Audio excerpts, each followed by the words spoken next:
Soy la abuela de Isabela y le voy a hacer estas 4 preguntas.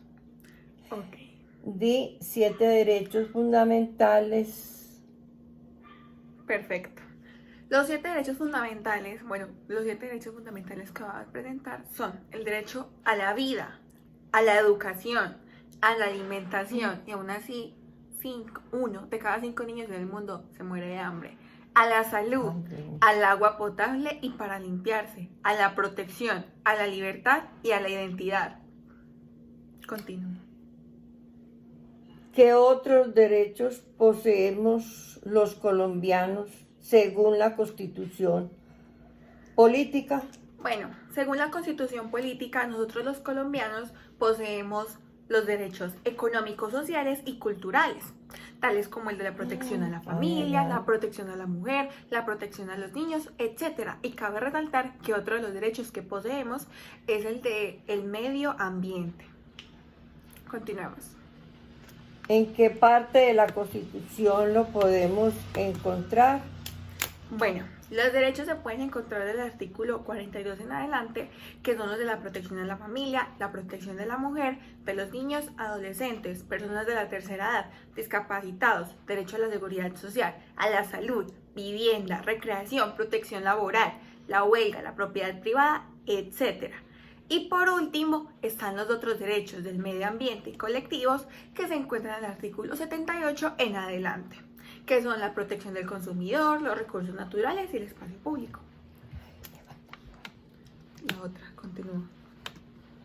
La D. Esa.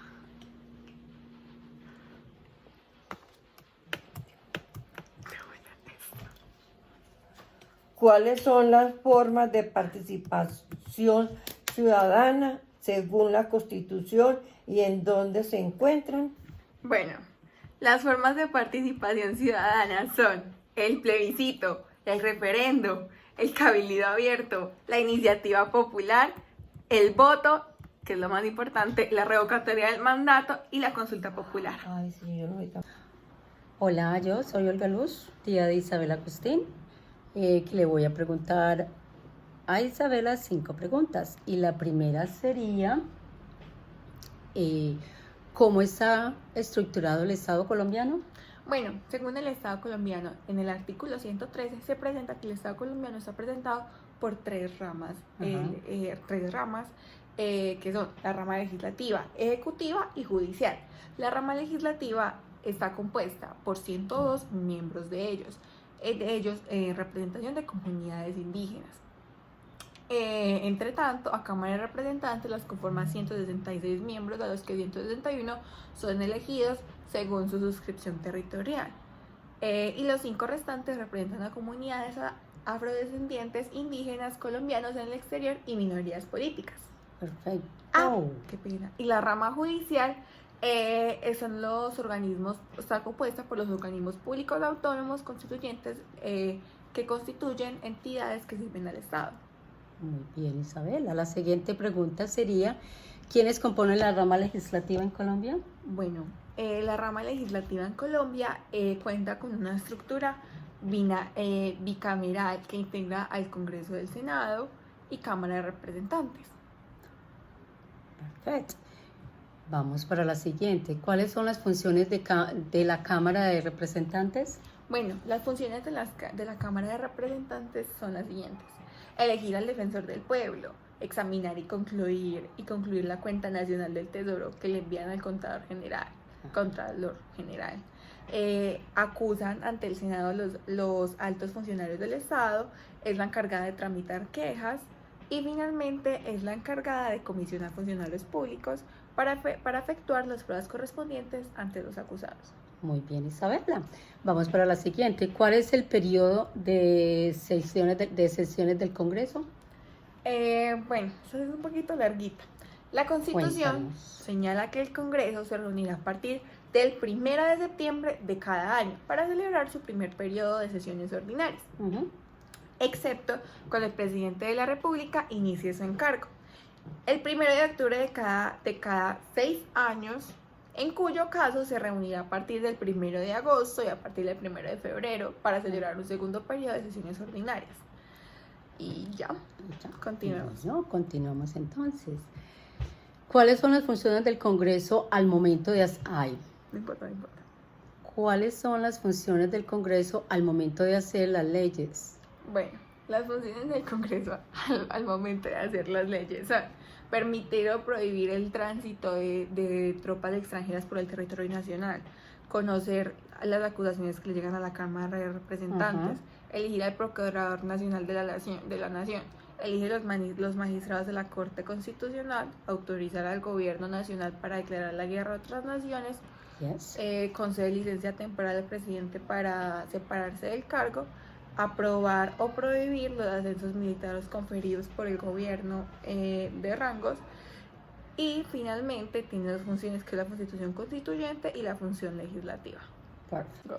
Hi, I'm Robert Nunes. I'm Isabella's uncle, and I'm going to ask her a few questions. Isabella, who makes up the judicial branch?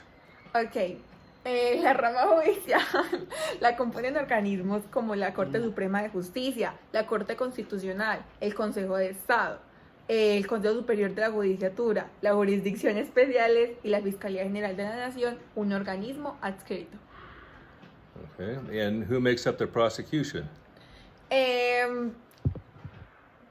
El despacho de la Fiscalía General de la Nación, el despacho de la Vicefiscal General de la Nación, la Dirección Ejecutiva, órganos y comités de asesoría y coordinación, entidades adscritas también. Okay, and what are the functions of the prosecution? Las funciones de la Fiscalía son bastantes. En realidad son 14 funciones, pero esas son aquellas, las primeras 3 son: investigar y acusar a los presuntos responsables de haber cometido un delito. 2. Aplicar el principio de oportunidad en los términos y condiciones definidos por el Código Penal. 3. Ordenar registros, allanamientos, incautaciones e interpretaciones de comunicaciones y poner a disposición del juez de control de garantías los elementos recogidos por su control de legalidad dentro de unas 36 horas. Siguientes. Bueno, continuemos. 4. Asegurar los elementos familiares probatorios y evidencia física, garantizando su cadena de cuestionamiento mientras ejerce la contradicción. 5. Dirigir y coordinar su cuerpo técnico de investigación. 6. Velar por la protección de las víctimas. 7. Ordenar capturas. 8. Solicitar al juez de control de garantías las medidas necesarias para que aseguren la comparencia de los impuestos del proceso penal. 9. Presentar las acusaciones ante un juez de conocimiento para dar inicio al juicio oral. 10. Solicitar ante el juez de conocimiento la preclusión de investigaciones cuando hubiese mérito para acusar. 11. Intervenir en la etapa del juicio. Intervenir en la etapa del juicio en los términos del Código Penal. 12. Solicitar ante el juez de conocimiento las medidas judiciales necesarias para la asistencia de víctimas, el restablecimiento de derechos y la reparación integral de los efectos del injusto. 13. Interponer y sustentar los recursos ordinarios y extraordinarios en la acción de revisión de los eventos establecidos del Código Penal. Y la última, solicitar multitudes cuando ellos hubiera lugar. Thank you. You really answered those very well. Cordial saludo, mi nombre es Margarita María Cardona Gómez y en esta ocasión le formularé unas preguntas a Isabela Agustín. Isabela, ¿nos puedes por favor informar quiénes conforman la rama ejecutiva? Claro que sí.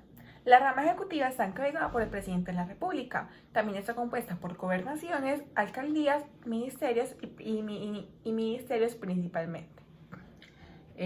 ¿Cuáles son las funciones del presidente de la República? Bueno, realmente el presidente de la República tiene aproximadamente 23 funciones, pero yo nada más voy a decir 5. 1. Nombrar y separar libremente al ministro de despacho y los directores del departamento administrativos. 2. Dirigir las relaciones internacionales, nombrar a los agentes diplomáticos y consulares, recibir a los agentes respectivos y celebrar con otros estados y entidades de derecho internacional tratados o convenios que se someterán a la aprobación del Congreso. 3. Dirigir la fuerza política, dirigir la fuerza pública y disponer de ellas como comandante supremo de las Fuerzas Armadas de la República. 4. Conservar en todo el territorio el orden público y restablecerlo donde fuere turbado. 5. dirigir las operaciones de guerra cuando éste lo estime conveniente. Bueno, continuemos. Continuando con las preguntas, ¿nos puedes informar quiénes conforman la fuerza pública en Colombia? Claro que sí. La Fuerza Pública Colombiana está compuesta en forma exclusiva por las fuerzas militares, es decir, el Ejército, Fuerza Aérea y Armada y la Policía Nacional.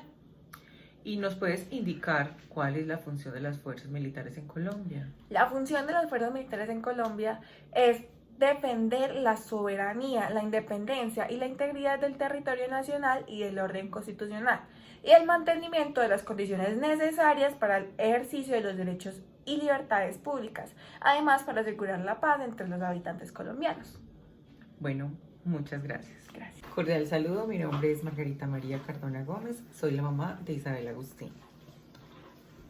La noche de hoy yo le voy a preguntar a mi mamá 5 preguntas. Bueno, entonces la primera, mamá, ¿qué es la Constitución Política y cómo se puede nombrar? La Constitución Política la podemos denominar que es la carta de navegación, donde están estipulados esos derechos fundamentales, donde están, además de los derechos fundamentales, la estructura del poder, la estructura del Estado.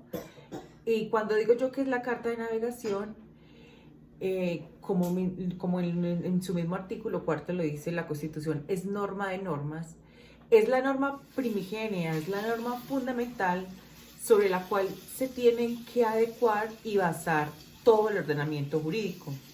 Y la Constitución Política es la que está arriba de esa pirámide donde están las leyes, los decretos y la parte principal, la Constitución. Entonces, esa Constitución que contiene, puede decirse, unos mínimos o los marcos sobre los cuales se deben trazar las diferentes leyes, es a lo que los legisladores, las personas, el ejecutivo, el judicial, se deben siempre acoplar. Por eso es que se dice que la Constitución es norma de normas. Es la carta de navegación que traza cómo se van a dictar las otras normatividades. Bueno, ¿tú qué opinas de la Constitución Política de Colombia? La Constitución Política de Colombia es una constitución que podemos decir que es muy joven. Si bien es cierto, es de 1991. Dentro de los derechos se puede decir que es una constitución muy joven. Es una constitución que es muy sui generis porque es una constitución llena de artículos, precisamente. Contrario censo, la Constitución de Estados Unidos, que es una constitución pequeña que tiene unas cuantas enmiendas, pero en nuestro país, como es un país infortunadamente de leguleyos, un país donde, voy a entrecomillar, como dicen, es una diarrea legislativa. Sí, diarrea legislativa, porque a cada rato producen normas y constantemente están modificando la Constitución a través de actos legislativos, acomodando la mano del gobernante de turno o de los senadores o de los representantes de turno según sus intereses. Y es muy triste que, por ejemplo, en una constitución política tengamos que contemplar, o sea, tengamos que positivizar y escribir, por ejemplo, el derecho a la paz, cuando es un derecho humano, cuando es un derecho que nace con la misma persona. Pero es una constitución muy interesante que trae los derechos fundamentales, los derechos económicos, sociales y culturales, que trae la estructura del Estado. Es una constitución, en términos generales, joven, y ha sido un gran avance en cuanto ha traído la acción de tutela para poder tutelar estos derechos fundamentales, los derechos económicos, sociales y culturales. Es bastante interesante y me gusta esa constitución. Bueno, ¿qué le agregarías a la Constitución, más o menos? O ya mucho. Yo creo que no hay que agregarle. Yo creo que la Constitución tiene afortunadamente esa carta de navegación, esos derechos mínimos. Yo creo que antes tiene demasiado exceso porque todo lo que queremos cambiar según las necesidades, porque también el derecho tiene que acoplarse a cómo se va acoplando y se van dando las relaciones humanas. Pero la Constitución tiene, yo creo que hasta en exceso, todo debidamente regulado. Claro que claro que queda corta, porque las relaciones humanas y en el intercambio de las mercancías y de las relaciones humanas se van presentando hechos que hacen necesario que se considere esa carta de navegación que se deba de cumplir. Bueno, la cuarta pregunta era que le quitarías, pero ya la respondiste. Y finalmente, ¿tú por qué consideras que las leyes aquí en este país lamentablemente no se cumplen?